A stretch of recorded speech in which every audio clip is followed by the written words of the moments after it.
This series asks how fast games get good, and when it comes to trading card games like Marvel Snap, that's answered by one statistic, and one statistic only. How fast can I build a cool deck? A trading card game could have the coolest mechanics ever invented, or stunning card art, or an incredibly healthy metagame with hundreds of viable decks you could build, and none of it would matter if I have to grind the game out for 20 hours to get enough cards to craft a functional deck that I actually like. I'm looking at you, Hearthstone. For card games, this is the bar that needs to be cleared before anything else even becomes relevant, because if I'm forced to grind out a game for 2 weeks before I get to start having fun, I will never play your game long enough to experience that healthy metagame or those inventive mechanics. What I will do is go back to playing more Legends of Runeterra. As for whether Marvel Snap actually clears this bar, well, it's complicated, and it's gonna take a bit to talk through, so buckle up. As always, I'm Alex, and this is First 5, where I ask if games are worth your time, not your money. I played a game for 5 hours, and I'm gonna tell you if those were 5 hours well spent. And today we're going all in Marvel Snap.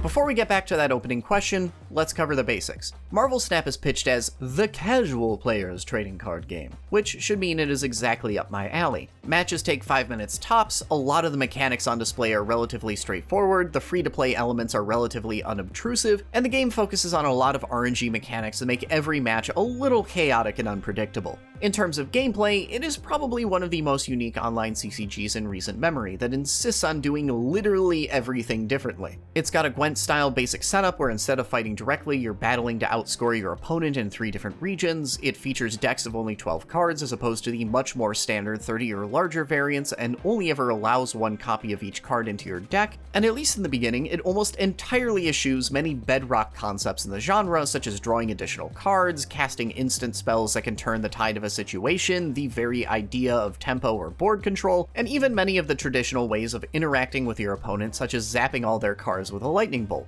Marvel Snap has more in common with poker or pitch than it has anything to do with Hearthstone or Magic the Gathering, where you are each more or less playing your own game of solitaire while trying to bluff and fake each other out about what exactly you're gonna do next. You'll never be allowed to cross the line and knock over your opponent's carefully crafted pile of cards, but you do have numerous delicious options both to hide your intentions on which of the game's 3 lanes you're truly targeting, and to attempt to call out an opponent's plan if you think they're up to something obvious. As a few early examples, all the members of the Guardians of the Galaxy get a buff if you play them at the same time and place as your opponent plays a card, effectively doubling in strength if you successfully call out your opponent's plan, while one of my favorite cards, Nightcrawler, can move to another zone once per game. This latter ability becomes increasingly useful when you consider the fact that you can only place a maximum of 4 cards in a zone, and so it's frequently easy to bait players into thinking that one of the 3 zones has been completely filled out and therefore can no longer be influenced by you, only for Nightcrawler to play a shell game and suddenly get replaced by something much more powerful at the last second. These are the sort of mind games that Marvel Snap is built around, and admittedly, it is a lot of fun to play them.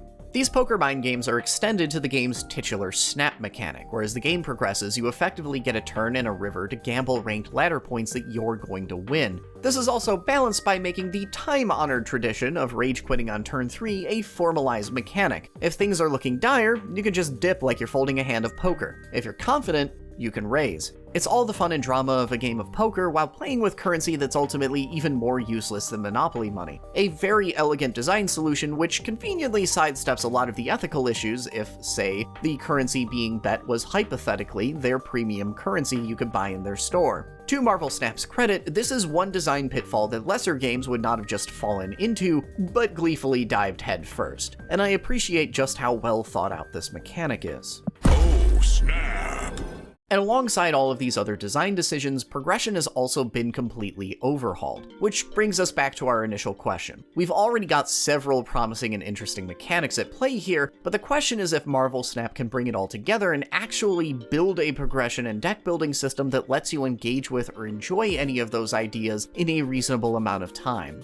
Instead of the usual booster pack system, Marvel Snap sets you on an endless battle pass that drip feeds you a single new card every few games. You unlock new stuff through a multi multi-step process in which every game will randomly give individual cards in your deck experience, and every time you level up a card, you both get a new visual effect and another notch down the infinite battle pass. At first, this system is extremely rigid, giving every single player the exact same first dozen cards, but then it very quickly starts to pad itself out as all battle passes do, with more and more pittances of game currency between each actually important level. And then we get into the pool system. Once you're done getting your dozen starter cards, you enter an invisible series of card collections you pretty much have to find out about through an internet whisper network. Every player will still receive the same cards, but now they will receive them in random order, collecting every single card from each pool before they can move on to the next one. And if you look up literally anything about this game, you'll discover that these pools are balanced out so that simpler cards that are easy to wrap your head around are in the early pools, while entire basic mechanics, such as the ability to start screwing with your opponent, are locked away behind dozens of hours of gameplay. This is, in effect, a very carefully phased transition that ensures you will not get to experience the actual real game until you are 20 hours in, with the first dozen levels effectively being an extended tutorial, and then each pool a successive loosening of the training wheels that very carefully expands the scope of what's possible in the game. My first reaction is honestly to be offended at how this game is asking me to spend my time. Marvel Snap has the usual suite of free-to-play Skinner box fireworks to try and hide what it's doing, but these initial dozen cards are very purposely designed to give you a collection of 2 or 3 cookie-cutter archetypes you can build. You could even, perhaps, call them starter decks. This game has the gall to ask me to waste 2 hours unlocking the second half of my starter decks to reach the exact same starting point that almost any other card game would simply hand me for deciding to play. And as someone with limited free time, a 2-hour-long tutorial is a rather steep ask. The sole silver lining here is that when you do finally complete those starter decks, they are more cohesive and functional than almost any starter deck in a competing game. They are very purposefully crafted, more so than any other starter deck I've seen, and I can appreciate the care that was put into getting these decks right and making them actually fun to play. So to answer that initial question, I guess the answer is about 2 hours. It's a hell of a twist that the starter decks are, in fact, actually interesting decks, but there you have it. But I'm also left with very extreme concerns about how this game will respect my time going forward. While playing, I've unlocked a surprisingly consistent 3 cards an hour, which is actually a fairly generous rate if you consider that every card is useful in at least one deck, but that's about where the good news ends. There's nothing here akin to Hearthstone's enchanting system, and you're left with the very real possibility of getting a cool card with a new mechanic you're excited to try out, and then waiting another full 10 hours before you ever see anything else that uses that mechanic, and quite frankly, that's an unacceptable hypothetical. Since getting those starter decks, I've only really found 2 new cards that fit into the starter archetypes, and I'm nowhere near being able to build a new deck beyond the ones I was just handed. The pool system as a concept also just deeply rankles me, as it's just another form of onboarding tutorial after multiple hours of them. While I can see how this design would benefit newer players by slowly and artfully getting them fully immersed into the game, as somebody who's been playing TCGs for over a solid decade, this is the worst kind of handholding imaginable, where I am forcibly held back from the actual true game experience for longer than the total runtime of most games I play. Between this and the Battle Passes system for doling out cards, there is excruciatingly little space for individual exploration of its mechanics or to decide what kind of deck you'd like to play.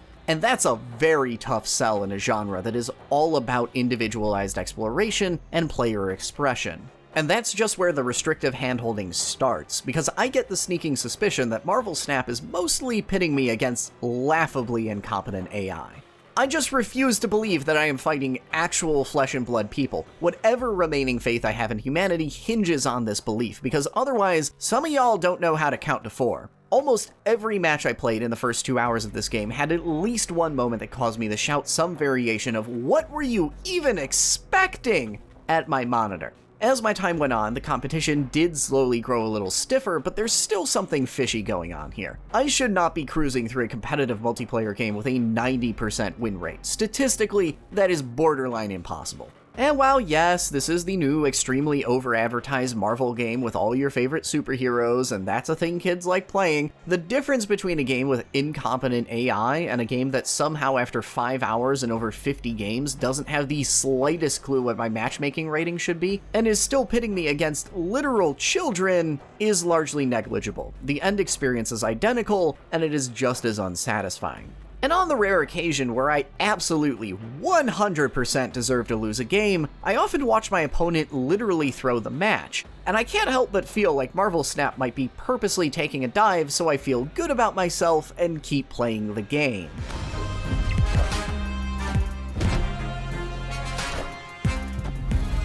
I am Iron Man. I can see when it's throwing a match. It's not subtle, it's belittling. Victory. But alright, deep breaths, we have to bring this to a close. What do you get out of 5 hours with Marvel Snap? When it comes to trading card games letting you hit the ground running, Marvel Snap is certainly not the worst, but it's also far from the best. While the rate at which you expand your collection of cards is pretty generous and the game itself is reasonably fun to play, it's everything else about the progression system and the suffocatingly restrictive starting possibility space that sinks this one. Again, returning to where we started, Marvel Snap could blossom into a phenomenal game, and it has the makings of one, but none of that matters if it takes 20 hours before I get to experience it. I have spoken negatively about many games in the past, but I can't remember any time that I've ever felt personally insulted by a video game. But somehow, Marvel Snap has done it. There are many design decisions in this game that feel like they have been made with the greatest of care to ensure the ideal gameplay interest curve to maximize my enjoyment, all made with my own best interests in mind, but I receive them as slights. I have no doubt that such a purposefully and carefully designed gameplay curve will ultimately improve player retention, which, great for the developer. But I cannot escape the feeling at almost every turn that I am being treated like a toddler that doesn't know what's best for them, and Marvel Snap thinks I'm dumb enough not to notice. Every surface of this game is swaddled in padding to protect me from myself, and every rough edge has been sanded away until there is nothing left but a void. This sort of design is fairly standard practice and often entirely invisible, but here I finally found the line where it becomes obtrusive and irritating. Playing Marvel Snap, slowly grinding my way to the next pool of cards while fighting yet another self-sabotaging opponent so willing to purposely throw a match I can't believe it's a human being, smacks of being a teenager again and having to ask when I get to be old enough to decide what time I have to be home by. Because apparently, Marvel Snap thinks I can't be trusted with the game's full suite of cards, or, heavens forfend, have my pride bruised by losing a match. In its effort to provide the maximally entertaining onboarding experience, it is woefully overprotective to the point of coming off like an overbearing parent, and like a willful teenager, I have no interest in listening to it and patiently persevering through 20 hours of Marvel Knows Best. Just give me the fucking game! I've played card games before. I get it. I don't need a 20-hour on-ramp.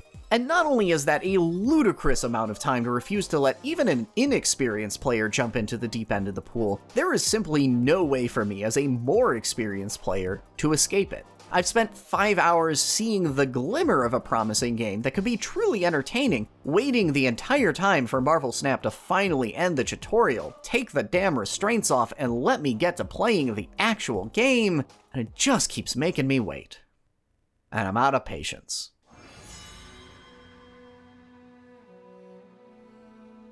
So yeah, while this one ended up a bit of a bust, I hope you at least enjoyed my increasingly unhinged rambling about it. Perhaps even enough to consider hitting up my Patreon, because I too need to eat and would very much appreciate the tip. But I hope you enjoyed this review of Marvel Snap, and I'll see you all next time.